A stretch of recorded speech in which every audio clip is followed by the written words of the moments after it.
Welcome to Luca is a Billionaire, where the only thing I invest in is your answers. Set aside 2 hours the night before to read protocols and draw flow diagrams for each practical procedure. This prevents surprises and clears steps in sequence.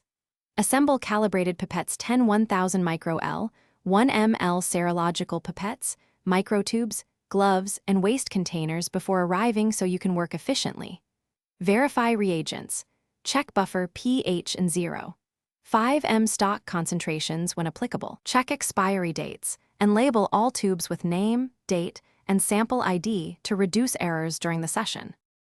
Practice pipetting 1 ml and 10 100 micro L repeatedly to achieve consistent volumes and delivery speed, focusing on angle, plunger pressure, and tip immersion.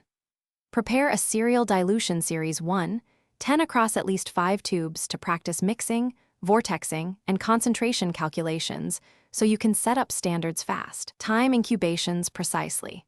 Set water baths or incubators to 37 degrees C and rehearse 30-minute and 10-minute timing routines while labeling, so you finish steps without rushing or losing sample integrity.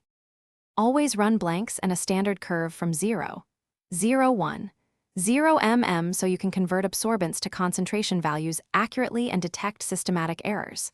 Collect replicate measurements n equals 3 for each sample, calculate the mean and standard deviation, and report results as mean plus or minus SD to show precision. If results deviate from expected, systematically troubleshoot. Check pipette calibration, reagent freshness and dilution math, incubation temperature control, and timing errors. Document each change and repeat critical steps to isolate the source of variation. Thanks for watching and please subscribe. It's the best investment you'll ever make.